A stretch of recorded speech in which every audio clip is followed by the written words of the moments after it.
Madame, monsieur, merci d'être avec nous pour cette édition spéciale en direct sur TV5. Ce sont deux visages qui, pendant plus de 5 mois, ont symbolisé pour la France, pour les Français, mais bien au-delà des frontières, la liberté que l'on oppresse, la liberté d'expression, la liberté de travailler, la liberté tout court. Les visages de Florence Sobna, donc, qui est avec nous en direct et que l'on remercie et que l'on est si heureux de voir ici.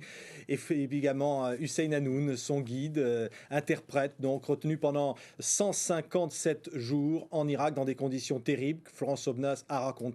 Nous allons bien sûr y revenir dans cette émission spéciale, témoignage par téléphone, reportage, une semaine après pour dire que tous les otages doivent être libérés, rappel d'une mobilisation exceptionnelle.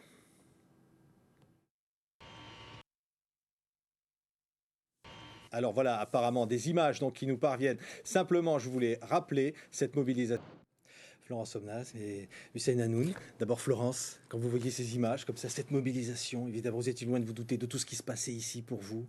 Ah, c'est inimaginable et même quand on nous en parle aujourd'hui, j'ai du mal même à réaliser ce qui s'est passé ici. Et très souvent, les gens disent on a fait telle chose dans notre village, on a fait telle chose. Et pour nous, c'est quelque chose, on ne se lasse pas de remercier les gens, de s'en émerveiller. C'est inouï, ce qui s'est passé est inouï. Alors justement, le seul écho de toute cette mobilisation, on l'a eu sur TV5. C'est vrai que c'est la seule fois où on s'est douté de tout ce qui se passait. Ouais, ça a été, vous l'avez raconté, donc un moment où vos ravisseurs vous ont relevé le bandeau comme ça pour vous montrer une émission de TV5. Vous avez vu qu'il y avait ce petit logo comme ça qui rappelait cette mobilisation. On vous l'a raconté après aussi, on vous a dit tout ce qui s'était passé. Les gens ont bien compris que ça allait me faire un choc si j'apprenais tout d'un coup. Donc petit à petit, ils me racontent, alors on a fait ci, on a fait ça. Et chaque fois, je n'en reviens pas, quoi. Tous ces gens que je ne connais pas, et je m'en rends bien compte parce qu'on se promène dans la rue avec Hussein, etc. Et les gens s'arrêtent, nous disent bonjour, on rentre s'acheter un sandwich, on n'arrive pas à les payer. Enfin, c'est quelque chose d'inouï, quoi. Ouais. Et on est très émus l'un comme l'autre. Un mot, Hussein Hanoun, de vous retrouvez-vous là à Paris hein, Vraiment, je suis très ému, très touché, parce que ce qu'ils ont fait, les gens ici, ou le peuple français, vraiment, c'est génial, formidable. Et ça vraiment m'a touché. Et puis, j'ai jamais imaginé un jour je serais dans une condition comme ça. Ouais. Vraiment. Alors, c'est... Il est plus étonné de la mobilisation qu'avoir été pris en otage. Ça, c'est vrai. Alors, savez-vous que la mobilisation, elle ne va pas s'arrêter? Je crois que nous avons en ligne le ministre de la Culture et de la Communication, Monsieur Renaud Dondieu de Vabre. Il y a quelque chose de prévu, Monsieur le ministre, pour la fête de la musique demain, c'est maintenu. Hein, et Florence Sobna et Hussein Hanoun vous écoutent là en direct. Voilà, je veux d'abord leur dire que ce sont de magnifiques combattants de la liberté, que j'ai beaucoup d'admiration pour ce qu'ils ont enduré, évidemment, avec ce courage et cette force. Et puis maintenant, pour cette lumière qui émane d'eux, je trouve que c'est un fantastique exemple. Alors, cette liberté dans le monde, elle est parfois menacée. Et il y a encore des Français, ou il y a encore d'autres ressortissants d'autres pays qui, en Irak ou ailleurs, sont privés de leur liberté. Et c'est la raison pour laquelle j'ai décidé effectivement que demain, lors de la fête de la musique, ce qui avait été prévu pour mobiliser l'opinion pour vous deux, eh bien, serait dédié à tous ceux qui sont aujourd'hui privés de liberté, avec cette chanson que chacun aime fredonner, Les copains d'abord. Ouais. Je ne vous demanderai pas de la chanter, monsieur le ministre, hein, mais peut-être que Florence la connaît. Hein. Je la connais, alors ne me demandez pas de la chanter non plus, parce que ce serait terrible. On a la voix complètement cassée. Voilà, non, je ne veux pas qu'il pleuve. Je veux pas qu'il pleuve demain, mais très sérieusement, je voudrais tout simplement dire qu'il y a des visages, des expressions, des courages qui mobilisent, qui transmettent de l'énergie. Et dans le monde actuel, où chacun doute parfois de l'engagement individuel, eh bien, je trouve que c'est un très, très, très, très bel exemple. Alors, un seul mot, merci. Écoutez, vraiment, on est très émus, mais c'est vrai que nous, on a été enlevés, on a été mis dans une cave, et d'une certaine façon, on n'avait pas le choix. Et on y était, il fallait assumer. Et moi, j'ai beaucoup plus d'admiration pour tous les gens ici en France qui auraient pu continuer dans leur quotidien et qui, une soirée, un jour, 10 jours, un mois, nous ont attendus et se sont investis alors qu'ils avaient le choix de ne rien faire ou de faire quelque chose. Et tous ces gens, ils ont eu autant de courage que nous.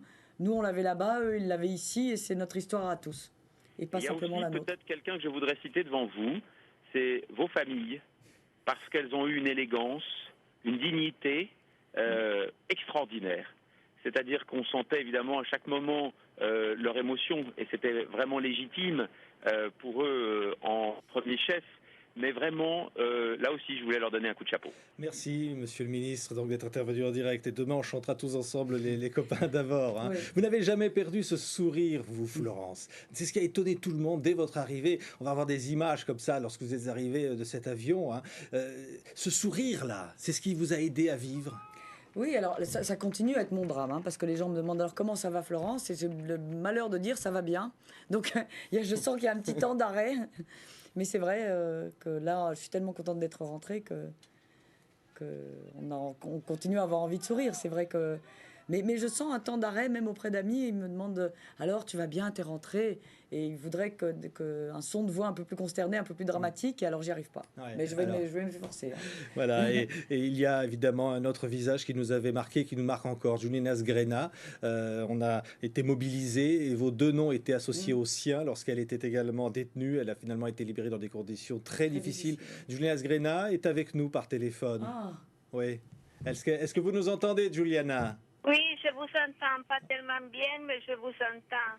Je suis très, très contente d'entendre Florence et Hussein. Et je suis très, très contente qu'ils sont libres parce que a été vraiment pénible tout le temps qu'ils ont été détenus. Et moi, que j'ai vécu la même expérience, même si elle a été plus court, je sais que c'est très difficile et c'est très difficile même la rentrée. Mais je suis vraiment très content pour eux, pour les familles que j'ai connues. Et vraiment, je leur souhaite tout le bon possible. Ouais. Qu'est-ce que vous avez envie de lui dire, vous, Florence, ce soir, à Juliana Sgrena, là, qui nous parle? Ah bah, je suis très émue parce que avec Juliana, on s'est souvent croisés, on s'aime bien, on s'est vu en Algérie, on s'est vu en Érythrée, donc c'est une consoeur chère à mon cœur. Et c'est vrai, moi j'ai appris son enlèvement par nos ravisseurs. Donc ils m'ont posé la question un jour, ils m'ont dit voilà, je l'ai appris par une chose vraiment sinistre, ils m'ont demandé quel est le pays le plus riche, la France ou l'Italie. Alors j'ai pas bien compris la question au début, j'ai dit je sais pas, puis on a toujours un petit peu peur de répondre parce qu'on se demande où il veut en venir. Alors j'ai dit je crois que c'est pareil, enfin bon. Ils m'ont dit ah bon, parce qu'il y a une journaliste italienne qui a été enlevée, et qu'est-ce que vous en pensez? Vraiment, et c'est comme ça que j'ai appris que Juliana avait été enlevée. Ouais. Et ça m'a vraiment fait un choc et je me suis dit, mon Dieu, qu'est-ce qui s'est passé? On était coupés de tout, voilà. Est-ce que lorsqu'on a été otage comme vous, et comme vous, Juliana, est-ce qu'on voit les choses autrement désormais? Rien n'est plus comme avant? Non, rien n'est plus comme avant, pas seulement parce que tous les gens me reconnaissent dans les rues, mais parce que aussi mon enlèvement est terminé d'une façon dramatique et j'ai beaucoup de problèmes de santé et aussi le fait que mon libérateur a été tué et qu'il est mort sur moi, c'était une chose très choquante.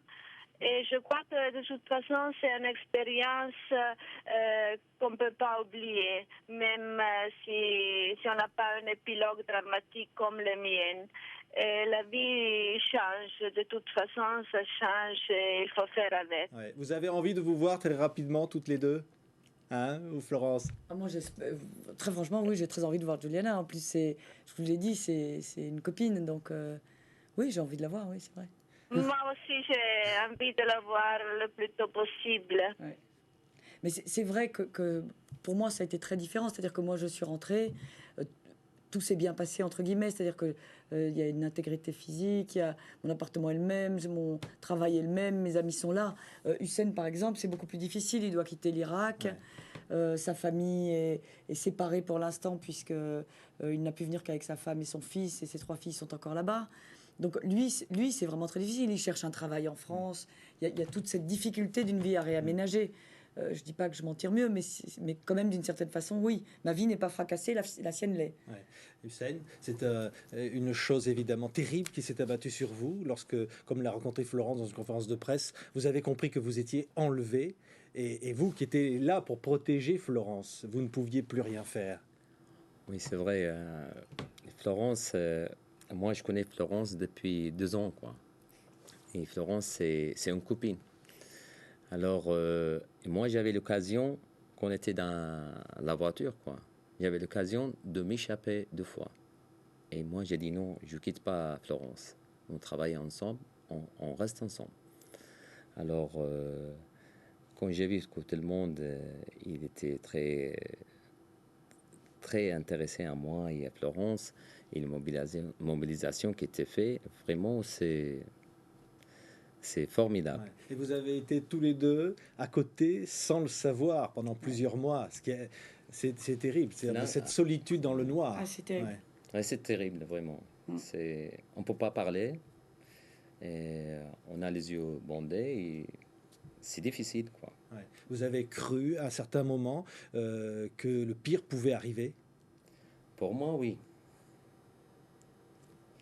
Mais le Dieu qui m'a sauvé, voilà. Ouais. Alors j'étais pessimiste, mais après, en face, c'était bien passé, quoi. Ouais. 320 personnes ont été enlevées depuis le début de l'année dernière, 60 personnes assassinées par leurs ravisseurs, les prises d'otages qui se multiplient. Ces 3 journalistes roumains partageaient la même cellule que Florence Aubenas. Ils avaient probablement les mêmes ravisseurs, un groupe de la résistance irakienne. Alors il y a 3 semaines, leur libération suscite évidemment l'espoir, mais aussi l'impatience de retrouver Florence Aubenas. Occidentaux, arabes, asiatiques, engagés ou non dans le conflit irakien, aucun pays n'est épargné par les prises d'otages. Les journalistes étrangers sont une cible privilégiée. Après un mois de captivité, l'Italienne Giuliana Sgrena est libérée en mars dernier. Au total, une trentaine d'otages sur plusieurs centaines ont été assassinés, dont ce journaliste italien, Enzo Baldoni. À l'époque, Christian Chesneau et Georges Malbruno sont otages en Irak. Eux auront la vie sauve. Un peu avant Noël, après 4 mois de captivité, ils retrouvent la liberté. On a tenu parce qu'il n'y avait pas d'autre solution. De toute façon, quand vous êtes otage, vous n'avez pas, il faut tenir et puis il faut se dire que finalement, chaque jour qui passe vous rapproche de la fin. Il faut être très cartésien et humble. Alors évidemment, il fallait être courageux. Vous n'aviez pas le choix.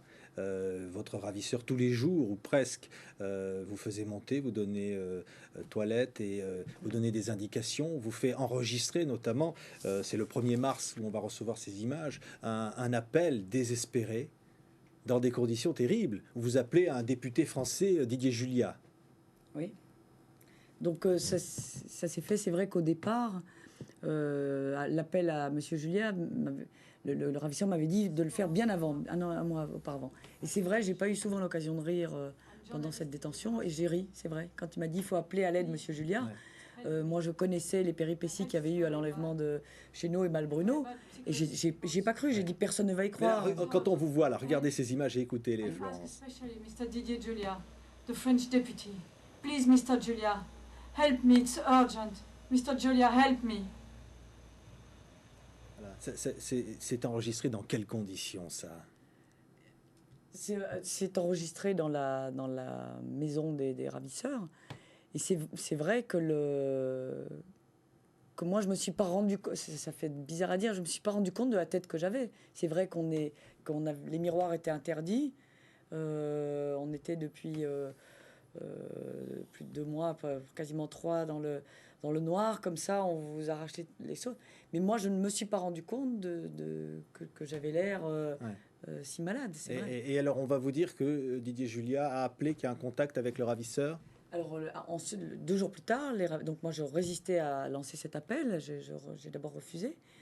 Ensuite, ça s'est fait. Et les ravisseurs étaient très contents. Ils m'ont dit, voilà, ça s'est bien passé, etc. Avant de se rendre compte eux-mêmes que ça n'avait pas abouti. Et ils m'ont dit 2 fois, on l'a eu au téléphone en direct. Ouais. Robert Ménard, avec Reporters sans frontières, a été de tous les combats, l'un de ceux qui ont mené véritablement cette lutte décisive. On en a tous été témoins chaque jour. Robert Ménard, vous êtes avec nous en direct. Florence est ici et Hussein. C'est aussi un petit peu la joie pour vous depuis une semaine. J'ai l'impression, je veux dire, à la fois la joie et puis de vous dire qu'il y a maintenant encore tant de travail, Robert Ménard, pour libérer les autres otages. Oui, d'abord, on souffle pour eux, on imagine son bonheur, leur bonheur. On a vu Florence tout à l'heure à Reporters sans frontières, on était tellement heureux, on a tout le temps envie de l'embrasser, et elle est toujours avec ce même humour qui nous donne du courage. Mais c'est vrai qu'on ne peut pas s'empêcher de se dire, et Florence, j'espère que tu m'en voudras pas, de se dire, les Français ont été fantastiques pour toi, pour Hussein, il faut l'être, il faut continuer à l'être pour tous ceux qui sont emprisonnés. Il y a des journalistes qui sont pris en otage ailleurs dans le monde. Et donc j'espère que tout ce qui a été fait, tout ce qui a été couronné de succès, puisque voilà, vous êtes là tous les deux, ça va servir à d'autres, Voilà. ça va Regardez, montrer Robert que ça Ménard, peut vous ne pouvez servir. peut-être pas le voir, mais je montre votre affiche Reporters sans frontières. Voilà, donc ça c'est la version en anglais. 20 ans, hein. Et j'allais presque dire, hélas, on a encore besoin de vous. Hein. Ah oui, je crois pas qu'on soit menacé de chômage technique. Là, de ce côté-là, Ouais. ça va, malheureusement, on a du travail. Est-ce qu'il n'y a pas un risque, Robert Ménard, après ce bonheur, cette joie de les voir tous les deux ici avec nous, de baisser les bras pour les autres, voire même de baisser la vigilance en Irak et de risquer d'autres enlèvements? Non, je crois pas. Vous savez, regardez les cas de Guy-André Kiefer qui a disparu, lui, en Côte d'Ivoire, ou de Frédéric Nérac qui a disparu, lui, en Irak. On n'en aurait jamais parlé s'il n'y avait pas eu la mobilisation exceptionnelle pour Florence et Hussein. C'est parce qu'il y a eu cette mobilisation que ces deux affaires sont revenues sur le devant de la scène et qu'on en a parlé et qu'on continue à en parler. Non, j'ai pas d'inquiétude de ce côté-là. Je crois que les gens, c'est pas vrai, les gens sont pas blasés, les gens sont pas abattus. Les gens, si on leur explique un certain nombre de choses, si on sait leur faire sentir l'urgence de situation, si surtout on leur explique que c'est pas une affaire de journalistes, mais que c'est une affaire de citoyens, quand il y a des journalistes qui peuvent pas travailler, c'est les citoyens qui sont pénalisés, je crois qu'on obtient un certain nombre de choses. Maintenant, l'autre question, vous y faites allusion, c'est comment on va continuer à couvrir la guerre en Irak. Aujourd'hui, accepter d'envoyer des journalistes en Irak au risque d'être enlevés là tout de suite? Je poserai la question évidemment à Florence et Hussein. Écoutez, je ne sais pas ce qu'en dit Florence, enfin non, c'est pas vrai, je l'ai entendu en parler. Je crois surtout que la question ne se pose pas faut-il y aller ou pas y aller, c'est il faut y aller, dans quelles conditions et comment on remplit les conditions minimales de sécurité pour continuer à y aller. Merci Robert Ménard, hein, en direct dans cette émission. Florence, on doit rester en Irak. Il y a par exemple une de nos consoeurs qui est Anne-Sophie Lemov, qui est en ce moment en Irak et qui entend y rester alors que les autorités françaises alertent et disent il y a danger. Oui, je pense qu'il faut rester en Irak, qu'un journaliste ne doit pas s'interdire un pays lui-même. On se bat suffisamment pour avoir des visas, pour décrocher, travailler dans un pays. Oui, c'est le boulot de tout journaliste. Ce serait affreux, c'est comme un médecin qui dirait « telle maladie est trop grave, on ne la soigne plus ». C'est quelque chose d'impossible. En revanche, ce qu'il faut absolument faire, et au même moment, c'est dans quelles conditions on y reste. Comment on y reste? C'est-à-dire que une maison, par exemple, qui est proposée par certains directeurs de rédaction, voilà, c'est-à-dire un beaucoup, endroit. voilà. Vous, Hussein, vous y croyez, vous, aujourd'hui? Il n'y a pas un risque trop élevé pour des journalistes français à se trouver en Irak? Moi, je crois oui. Il y a des risques d'enlever des journalistes. Mais comme il a dit Florence, il y a des conditions. S'il y a des protections, s'il y a des sécurités, s'il y a des bodyguards avec eux, là, je suis d'accord. Autrement, non. Moi, je conseille de ne pas aller comme ça, tout seul, sans protection, sans sécurité. Là, c'est très dangereux pour eux. On a lu des articles, on parle de la bourse aux otages. Alors évidemment, officiellement, il n'y a pas eu de rançon. Vous n'avez pas d'informations, évidemment, sur cette question de savoir s'il y a eu ou non rançon. Mais effectivement, il y a des négociations qui sont extrêmement difficiles. Ce sont des ravisseurs qui sont extrêmement difficiles à localiser, c'est-à-dire dans l'Irak d'aujourd'hui, que vous connaissez bien, vous, Hussein. Qui a intérêt à enlever des journalistes? Alors, c'est une question qui... Il faut une réponse, mais c'est pas... il y a beaucoup des groupes, il y a beaucoup de gens. Bon, il y a les groupes islamistes, il y a les criminels, il y a plein de gens, parce que je ne sais pas, c'est peut-être les criminels qui cherchent à enlever les journalistes pour l'argent. C'est facile, c'est rentable, c'est rapide, c'est sûr. Ouais. On a beaucoup dit, il s'agissait dans vos cas, d'un enlèvement crapuleux. C'était la thèse qui a été longtemps avancée. Et puis on a dit ensuite que c'était plus compliqué que ça, qu'il pouvait y avoir des arguments politiques. Est-ce que finalement c'est... Je crois que c'est... les groupes là, enfin, ils ont discuté avec moi. C'est un groupe politique qui cherche, on m'a dit qu'il cherche un intérêt politique avec la France, parce que la France a reconnu l'État irakien actuel, et puis que la France va entraîner les gendarmes irakiens en Émirats, alors qu'elle cherche intérêt politique. C'est ça qui, une fois qu'on m'a dit ça. Je voudrais qu'on revoie, Hussein, les images de votre retour à la vie. Parce que ça paraît loin, mais c'était il y a à peine une semaine, quoi, finalement. Hein, que vous nous racontiez comment vous avez retrouvé cette famille. Quand je suis arrivé à ma maison, quoi, quand j'ai vu la famille, et tout le monde il était là, surtout ma femme et mon fils, qui ne voulaient pas se jeter dans les mains, quoi. Parce qu'ils ne croyaient pas que je suis là. Ça fait 5 mois, et comme il était très attaché à moi, alors au départ, il était très énervé. Il ne voulait pas venir chez moi, là. Je lui dis, Mohamed, viens. Il ne voulait pas. Pleurer. Alors je l'ai laissé. Alors le lendemain, ça va revenir. C'est revenu, quoi. Et puis les filles et tout, c'était un sentiment, j'arrive pas à l'exprimer. Vous avez, dans votre détention, tous les jours, à quoi pensiez-vous, Qu'est-ce qui vous tenait en vie? Toujours, j'ai pensé à ma femme, à mon fils, à mes filles. Alors, même, je suis un ancien combattant, je suis fort, mais j'ai pleuré pour eux, chaque soir. Vous aviez craqué à certains moments où vous avez réussi à tenir bon. Bon, vous pensiez à Florence? Florence, moi, c'est... Quand il est Florence avec moi, elle m'a donné le moral, parce qu'il est toujours là. Parce que moi, j'ai pensé, puisqu'il est Florence là, je suis en sécurité. Le moment que Florence part d'ici, je suis en danger. Parce que j'ai dit, bon, alors le gouvernement français va négocier pour Florence et pour moi. Alors, il y a 2 jours qui passaient. J'ai dit, bon, peut-être le gouvernement français va pas négocier pour moi, seulement pour Florence.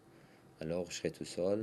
Après, peut-être ils vont m'exécuter ou des trucs comme ça. Et il y a 2 jours que j'étais très pessimiste. Il y a 2 jours que j'étais optimiste. Ça dépend, quoi. Voilà. Qu'est-ce que vous allez devenir aujourd'hui, vous, Hussein Hanoun? Si on avait la possibilité de dire, on n'est pas, mais de réaliser, si Florence, là, qui est avec vous maintenant, c'est elle votre guide, hein? Elle est le fixeur maintenant. Elle est le fixeur, hein? Elle est le fixeur maintenant. Voilà. Ouais. Qu'est-ce que vous auriez envie de faire? Devenir pilote à nouveau? Ça, c'est un rêve. Je crois que c'est difficile à réaliser. Mais j'espère de trouver d'abord, c'est le principal, de assurer la vie de ma famille et moi, et de rassembler toute la famille dans un endroit sûr, et de trouver un travail, si c'est possible dans mon domaine, c'est génial. Écoutez ça, peut-être que ça va vous rappeler quelques souvenirs, parce qu'on va l'entendre assez fort, hein? Ça vous dit quelque chose, ça, Florence? C'est la blague qu'on faisait dans la voiture avec Hussein avant d'être enlevé. On avait, vous savez comment on est quand on est dans une voiture, puis on y passe pas mal de temps, on passe toute la journée ensemble. À Bagdad, il y a des embouteillages qui n'en finissent pas. Et donc on chantait ensemble Biche au ma biche, c'était notre tube. Écoutez-là, là, bien vous êtes. Voilà. Ça vous rappelle les bons moments quand même. Ça, c'était les bons moments. Et c'est vrai que quand on s'est retrouvés le jour où on est sorti, où on a compris qu'on allait sortir, je lui ai dit bonjour ma biche, et c'est comme ça qu'on a repris le contact ensemble. Et depuis... Et le plaisir que vous avez eu de vous revoir, de vous embrasser pour la première fois après 5 mois. C'était un soulagement. En plus, moi, je ne savais pas du tout. Autant Hussein avait reconnu ma voix, donc il savait que j'étais là sans qu'on se communique entre nous, bien sûr. Moi, je n'avais pas du tout reconnu, donc j'avais peur, je me disais qu'est-ce qui lui arrive. Donc il y avait toute une tension autour de ça. Et j'étais tellement soulagée que c'était vraiment un bon moment. Merci à tous les deux. Vous pourrez voir à peine là tout à l'heure sur le site de TV5 à nouveau cette émission. Elle sera à télécharger www.tv5.org et le télétexte. Merci, comme le disait tout à l'heure le ministre, d'être là surtout. Et puis une pensée pour dire à tous ceux, il y en a encore des dizaines qui sont enlevés, qu'il faut les libérer et que nous aurions du plaisir à les retrouver comme vous aujourd'hui avec ces sourires. Merci Florence Obna. Merci et merci Hussein. Merci à vous.